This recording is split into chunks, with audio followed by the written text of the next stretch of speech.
Let's take a look at how we can apply some light to our comp now. This one's really cool.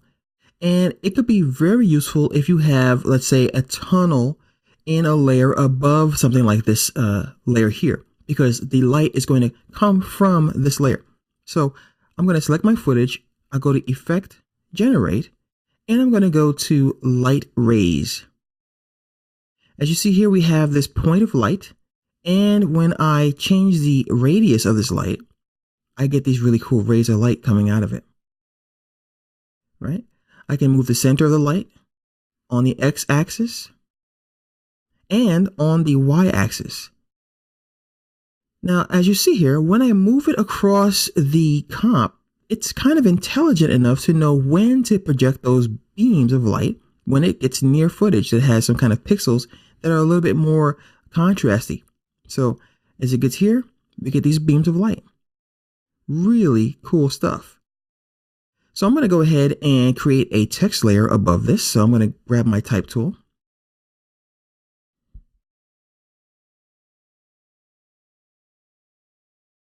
Type the word go here. And I'll just put it right over here. I'm going to grab my effect. So let me go ahead and click on my comp here. And I'm going to grab the center. And once again, you'll notice that the beams of light do not do anything once it gets past something that's solid, right? So it's going to project the beams of light when it gets behind something. And when I move it to an area where there's nothing really for it to project, like this area, we don't get anything. So it's really, really cool.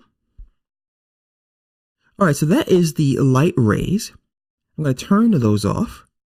And I'm going to go to something that's slightly the same, but not quite. So that's light rays. We're going to go to Generate, and we're going to go to Light Burst. A light burst is like going to warp speed.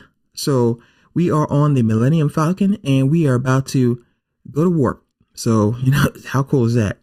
All right. So we have the ability to change the length to really dictate how much of the streaking we're going to get.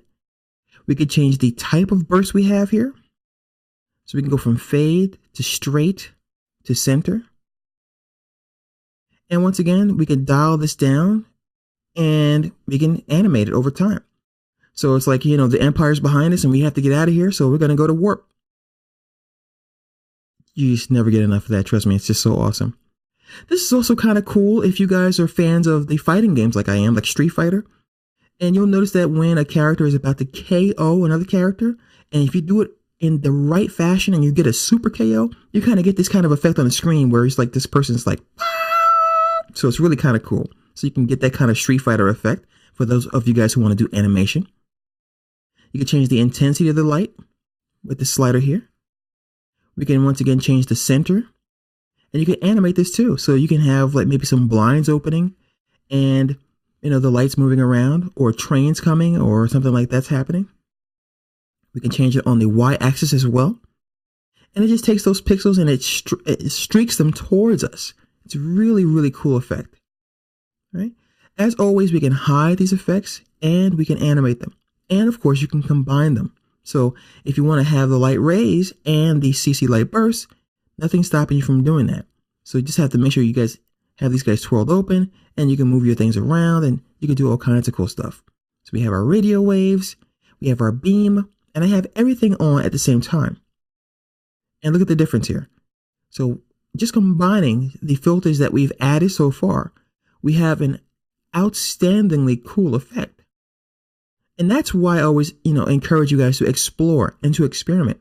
Just grab some effects, put them in this list, and then turn them all on and off and just change them around. So turn some off, see what happens. You never know what you're going to get.